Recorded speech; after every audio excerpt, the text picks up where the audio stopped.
आज से 3 साल पहले का दौर, जी हाँ, कोविड का दौर यानी कोरोना महामारी, ये दौर आप भूल भी नहीं पाएंगे। या वैसे व्यक्ति जो इस दौर से ग्रसित हुए हैं उनके लिए वो चाहे एक काल ही था। जी हाँ, एक बार फिर से कोरोना बिहार में दस्तक दे चुका है। आंकड़े लगातार बढ़ रहे हैं, इस पर रिपोर्ट लगातार जारी किया जा रहा है। केंद्र सरकार और राज्य सरकार के द्वारा गाइडलाइंस भी जारी कर दी गई है।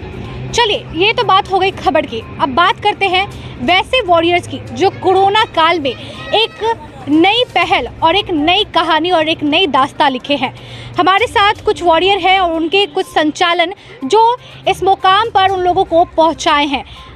क्या नाम हुआ आपका? मेरा नाम जितेंद्र कुमार हुआ और गया जिला से इमामगंज प्रखंड से चल कर आए हैं। और यहाँ पर पटना में हमारा हेल्थ अवेयरनेस प्रोग्राम था, जिस अवेयरनेस में लोगों को क्रोनिक डिजीज जैसे मरीजों को जिनको डॉक्टर हॉस्पिटल बहुत सारे ऐसे लोग बोल चुके थे कि इनका सिर्फ सेवा का एक मौका है, बाकी का आगे का कुछ भी नहीं, बस आप सेवा करते रहिए। पर हमारे पास उन लोगों ने आया जो क्रोनिक डिजीज के नाम से जाना जाता है।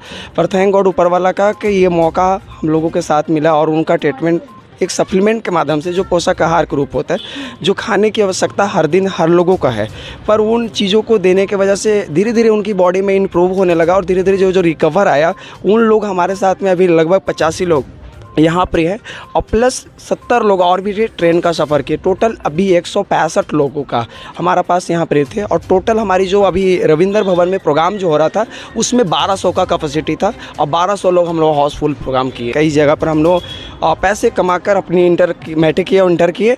उसी समय में हमारे पास जो मौत की कैंसर की समस्या जब आया तो ब्लड आता था और 3 महीने सत्तू और एकमात्र मार पी के हम सफ़र किए थे। उसी समय में एक पेस्ट का टेस्ट मिला और उसको हमको समझ में आया, फिर उसका ट्रीटमेंट भी लिया और उसका जैसे जैसे रिकवर आएगा सेम लगा कि अगर मेरे जैसा हो सकता है। फिर प्लस ये बात जो जेनेटिक प्रॉब्लम था मेरे पूर्वजों के देन से, पर ये भी रिकवर हुआ।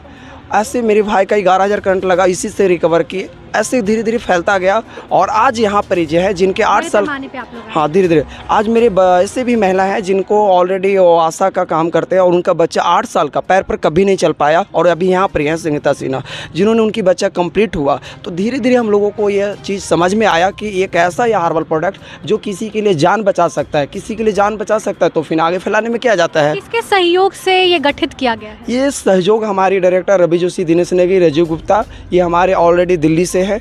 और इसकी पूरा जो हम लोग को यहाँ पर पटना में ऑलरेडी मिलता है Ujjwal Kumar nutrition plus expert plus Savita ma'am microbiologist हैं, जिनके माध्यम से पूरा ये डिसाइड किया गया कि गंभीर बीमारियों जैसा ये पूरा दिया हुआ है पूरा कि किन किन चीज़ों पर क्या क्या प्रॉब्लम है तो उसका क्या ट्रीटमेंट हो सकता है। और यही वजह है कि हम लोग पूरा हर्बल का जितनी भी गाइडलाइन होनी चाहिए डिटेल में किया। भारत सरकार से बहुत सारा, फिर बिहार सरकार से बहुत सारी जानकारियाँ मिला, सबने हमने लगा दिया है जो पब्लिक आए और समझ के जाए कि हाँ एक ऐसा मौका है जहाँ पर ही लोग कहते हैं कि नहीं हो सकता, वहाँ पर ही हो सकता है। ये प्रूफ है। कोविड से ग्रसित लोगों के साथ जो टीकाकरण हुआ, उनके बाद जो बीमारियां निकलकर सामने आई, उन बीमारियों पर ही आप लोग काम किए या तमाम जो बीमारी अभी चल रहे हैं या उस पर भी आप लोग नज़र डालते हैं? मेरा ये देखते हुए आए कि जैसे जैसे बीमारियां उभर के आया गया और जैसे जैसे उधर डॉक्टर लोगों ने अपना काम किए, उन्होंने अपना भी योगदान दिया और हम लोग ने भी अपना योगदान दिया। फ़र्क कितना हुआ? आप लोग का योगदान कैसे रहा? हम लोग का योगदान,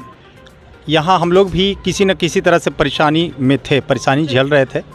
कुछ आर्थिक हालात भी गड़बड़ थी और हॉस्पिटल के चक्कर लगाते हुए हम भी रोग से जूझ रहे थे। हमारे परिवार में एक कैंसर से एक नन्हा सा बच्चा, 6 साल का बच्चा को मैंने खोया, 10 लाख रुपए बर्बाद किया।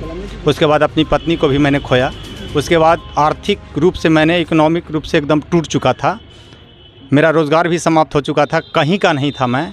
और उस परिस्थिति में हमारे ये जितेंद्र कुमार जी जो हैं आपके सामने, इनसे हमारी मुलाकात होती है। पैसा के अभाव में ट्रीटमेंट नहीं करवा पा रहे हैं। यहाँ पे अभी फिलहाल कोई पैसे या कुछ लिया नहीं। अच्छा, रोजगार का भी आप लोग बात कर रहे हैं कि वैसे हाँ बिल्कुल, यहाँ रोजगार भी है और स्वास्थ्य भी है, दोनों चीज़ें नहीं है। बिहार सरकार की तरफ से कोई योगदान मिला कि नहीं? बिहार सरकार चीज़ों को ये कर रही है कि जहाँ तक पोषक आहारों की कमियों से जो देखा जा रहा है उनको प्रमोट करने की ज़रूरत जो है लोगों तक पहुँचाना।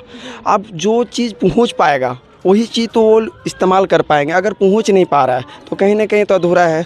पर इन चीज़ों में एक चीज़ तो देखने का मौका मिला कि जो चीज़ वहाँ नहीं पहुंच पा रहा था हम लोग के माध्यम से यूज किए और शेयर किए, यूज किए और शेयर किए। जो हम यूज कर रहे हैं हमको कॉन्फिडेंस भी अंदर से आता जा रहा है। अवेयरनेस की भी बात कही थी कि आप लोग अवेयरनेस फैलाने की भी कोशिश करते हैं, ये किस तरीके से होता है? अवेयरनेस करने का एक तो हम लोग का घर के लोगों तक जाते हैं और ये बात समझते हैं कि आपके कोई अगर प्रॉब्लम है तो भी और नहीं है तो भी। दो कंडीशन में होता है, एक अगर है तो ये समझना होता है कि किस कैटेगरी से हैं, किस तरह के प्रॉब्लम से आपको ये जूझने पड़ रहे हैं। उन चीज़ों को समझकर हम लोग ये भी कहते हैं कि अगर आप इन चीज़ों से, जो लोग हैं ट्रीटमेंट का ज़रूरत है, जो लोग नहीं हैं उनको क्या हम बदलाव करें खान पान में, जिनसे अपने घरों में, जैसा कि हॉट वाटर बहुत ज़रूरी है आज के डेट में। दूसरा, हम जहाँ पर रह रहे हैं वहाँ का बगल में जो भी गड्ढा है, जो उसको वो हम अगर मच्छरों को जगह बनाए रह देंगे तो कहीं ना कहीं उससे भी मच्छर जो हमें काटेगा वो हमारा प्रभाव करेगा। तो उनसे हम बचे कैसे, प्लस उसको हम मिटाना होगा, मानी कि जो पानी का जमाव है उसे हटना होगा। प्लस अगर वहाँ पर ही और भी गंदगियों का है, कोरोना गाइडलाइन से भी आप लोग अवेयरनेस फैलाते हैं? हाँ बिल्कुल।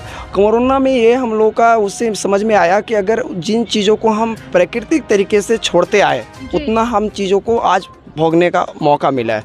पर अगर उन चीज़ों को हम पुनः अगर दोहरा ले तो शायद आने वाला समय हम फिर भारत का वो लोग होंगे जो पूरी दुनिया में स्वास्थ्य के सबसे नंबर 1 पर होंगे। ये बात मुझे समझ में आया और लोगों तक पहुंचाने की कोशिश की और लोगों को आज ये बात समझ में भी आ गया कि 250 घरों में लगभग देखा गया कि एलोपैथ की कोई दवाइयाँ ज़्यादातर नहीं जा रहा है। ये बात ये भी लग रहा है कि बहुत अच्छा है कि हम लोग जिस धरती से जन्म लेते हैं, जिस पर अनेकों प्रकार की चीज़ों उपजाया जाता है, पर इन चीज़ों को हम लोगों का ना फ्लैक्सीड के पता है ना मोरिंगा, आज सीजन है। बिहार से ही लोग जुड़े हुए हैं या बिहार के बाहर से भी लोग आपके पास? यहाँ पर ही जो उपस्थित है बिहार टू झारखंड और प्लस औरंगाबाद, 3 अभी जिला से हैं ऑलरेडी, और राज्य कहा जाए तो 2, बिहार और झारखंड, तो 2 राज्य से हैं और जिला 3 से हैं। तो आगे विस्तार इसका करना है? विस्तार इतनी तेजी से करना है उन चीज़ों। तो आपने देखा, देखिए एक तरीके से कोरोना काल में अवेयरनेस की बात की जाती है और साथ ही साथ वैसे लोग जो गरीब तबके के हैं और वैसे माहौल से आते हैं जो अपने रोगों का इलाज नहीं कर पाते हैं, इस तरीके का अवेयरनेस समाज में एक नई दिशा की ओर ले जाता है। फिलहाल इस रिपोर्ट में इतना ही। मैं शिवानी, टीडी न्यूज़ के साथ आप लोग बने रहें। इस चैनल को आप लोग ज़्यादा से ज़्यादा सब्सक्राइब करें और इस वीडियो को ज़्यादा से ज़्यादा शेयर भी करें, क्योंकि आपके शेयर करने पर ही इन लोगों को योगदान मिलेगा।